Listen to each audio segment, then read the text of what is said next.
Let's go. This is your radio. You're listening. Your station. Your online radio. The new online radio that makes you happy. Pondis Radio. Hotter than that thing. 1, 2, mic check, ladies and gentlemen, how you doing? Mkofiti, we are back, ladies and gentlemen. This is season 7, episode 10.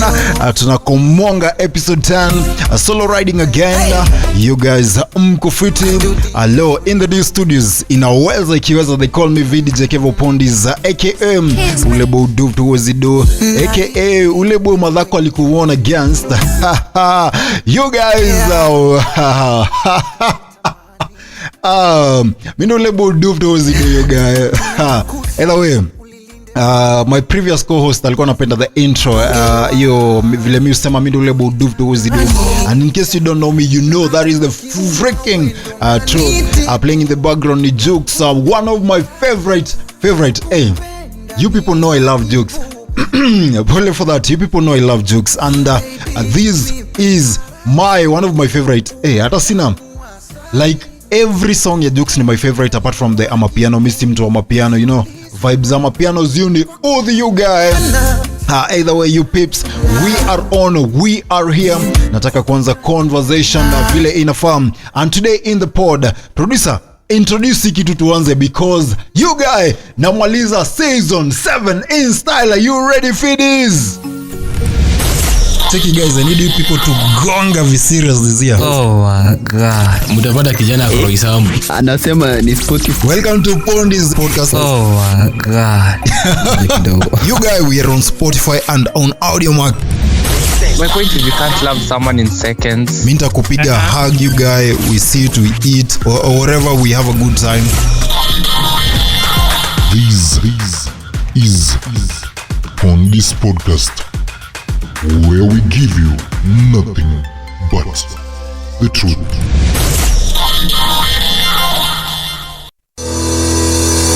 Are you looking for a platform to advertise your business or service?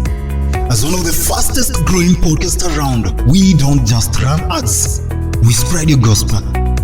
We are looking for brands to grow with us, walk the journey with us, and reach an audience that is actually listening. To advertise your products, business, or services on this platform at an insanely friendly price, call or WhatsApp +254 103 006 263. At Pondis Media, we are committed because you deserve the best.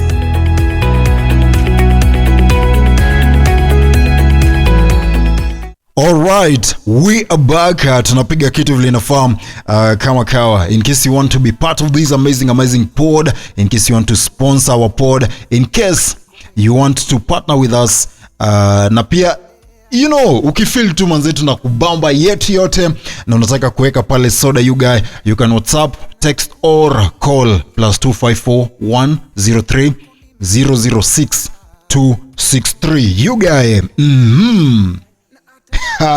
season 10 niliombea tunamaliza not season 10, season 7 episode 10. Tunamaliza season 7 kwa ubaya, you guy.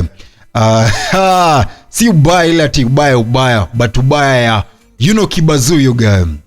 The conversation today, tumekuwa, there's a time I did an episode about joining cults, cult or cultic groups and stuff, akina Freemason, Illuminati. And you guys, today I want us to understand something about the Satanic Temple. Mkona mimi? So, in case you don't know, there is Satanic Temple. In case hujawai sikia, now leo niko hapa kuku educate kuhusu the Satanic Temple. Normally unajua, when you mention or any mention of Satanism frequently conjures vivid imagery of horror cinema, shadow figures in hooded robes and candlelight rituals and sinister pacts. However, the reality of the Satanic Temple represents a stark contrast of these pop culture tropes. So let's tuangalie the Satanic Temple. When was it established? So let's look at the year of inception and history. So the Satanic Temple, TST, was established in 2012. That is 2012 by co-founders one anaitwa Lucien Greaves. Is actually the organization's public spokesperson, and Malcolm Jarry. So it was established in 2012. Co-founders are Lucien Greaves, who is the spokesperson of the organization, and Malcolm Jarry. The group gained widespread public prominence in early 2013 after organizing a mock rally at Florida State Capitol to face to praise actually Governor Rick Scott for signing a bill that allowed inspirational messages at school event. Okay. Headquarters in 2016, the Satanic Temple established its official international headquarters in Salem, Massachusetts, a city historically famous for the 1692 Salem witch trials. The building functions as both a church administrative office and a public art gallery. But that reminds me, have you watched Salem? Ilikuwa na amazing series, but apparently ilikuwa na episode 3. You know, crazy amazing series. Walisota manini.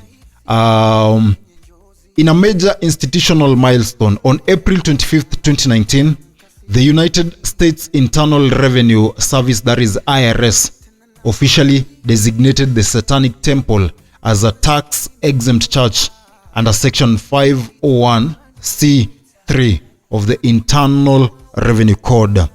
Federal court systems recognize the Satanic Temple as a legitimate religion, granting its members the exact same legal protection and rights afforded to traditional faith like Christianity, Islam, and Judaism. So, mmesikia inaitwa the Satanic Temple. So, what do Satanic Temple believe in? So, the defining characteristic of the Satanic Temple is its non-theistic nature. Members do not believe in, look for, or worship a literal Satan, devil, or any supernatural deity. So, unlike devil worshiper wana worship devil, wana worship Satan. Christians wana worship God, Muslims and the likes, kila mtu kona a supernatural deity. The Satanic Temple, it's a non-theistic. It is not theistic, which means it doesn't believe in or worship Satan, devil, or any supernatural deity. For the Satanic Temple, religion can and should be completely separated from superstition. They view Satan not as an entity of evil, but as a literal archetype inspired by John Milton's epic poem Paradise Lost and the romantic literature of the 19th century. Satan is embraced as the ultimate symbol of eternal rebel, an icon representing individual sovereignty, scientific inquiry, and resistance against arbitrary authority. So let's look at the 7 fundamental tenets. Instead of the holy book, the daily philosophy and ethics of TST members, that is, when I say TST, I mean the Satanic Temple members, are dictated by a 7 humanistic principle known as the 7 fundamental tenets. Number 1, compassion. They believe one should strive to act with compassion and empathy towards all creatures in accordance with reason. Number 2, justice. The struggle for justice is an ongoing and necessary pursuit that should prevail over laws and institutions. Number 3, they believe in inviolation, where one's body is inviolable, subject to one's own will alone. But they believe you can do anything with your body. Body ni yako, we fanya kitu nadai. That is the inviolability, where one's body is inviolable and it's subject to one's own will alone. Number 4, they believe in freedom. That's a tenet. The freedom of others should be respected, including the freedom to offend, to willfully and unjustly encroach upon the freedoms of others is to forego one's own. Menipata hapo? Let's look at this tenet, freedom. Let me repeat again. The freedom of others should be respected, including the freedom to offend. And they believe to willfully and unjustly encroach upon the freedom of another is to forego one's own. Number 5, they believe in scientific understanding. Beliefs should conform to one's best scientific understanding of the world. One should take care never to distort scientific facts to fit one's belief. Number 6, the 6th tenet, they believe in fallibility and rectification. People are fallible. If one makes a mistake, one should do their best to rectify it and resolve any harm that may have been caused. They believe in wisdom as the 7th tenet.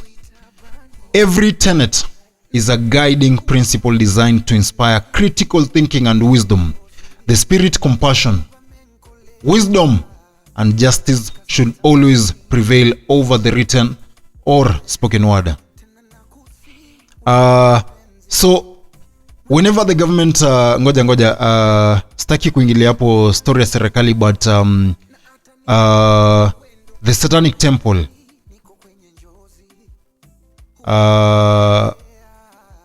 tumesema it doesn't worship Satan, a devil, or any supernatural deity. They just believe in the 7 fundamental tenets. That is like their Bible or their holy book. So kuna question niliulizwa before I decided in the topic tutabonga leo. Nikaulizwa, is it a cult? So this is now according to Google. Let me just go to Google. To determine whether an organization is a cult, sociologists and psychologists utilize structural evaluation models such as the sociologist Lalich bounded choice model or Steve Hassan's BITE model, which measures behavior, information, thought, and emotional control. When evaluated under these professional frameworks, the Satanic Temple the Satanic Temple does not meet the structural criteria of a cult. So which means it's not a cult, you guy. It's a good thing, yeah? But then you can join. It doesn't believe in any supernatural deity. What Satanic Temple believes in is the 7 tenets. Now the 7 tenets they believe in compassion, justice, inviolability, where your body one's body is inviolable, subject to one's will alone. They believe in freedom, scientific understanding, fallibility and rectification, where they believe people are fallible. If one makes a mistake, one should do their best to rectify it and resolve any harm that may have been caused. They believe in wisdom. So even though they are like their holy book, the 7 tenets. So kama si, let's look at do they offer any sacrifices? Nadhani ndio question kuna mtu aliniuliza before I decided in the topic leo. No, the Satanic Temple does not perform, condone, or tolerate any form of human or animal sacrifice. Because the Satanic Temple is a completely non-theistic organization that rejects the supernatural or the concepts of ritual sacrifice.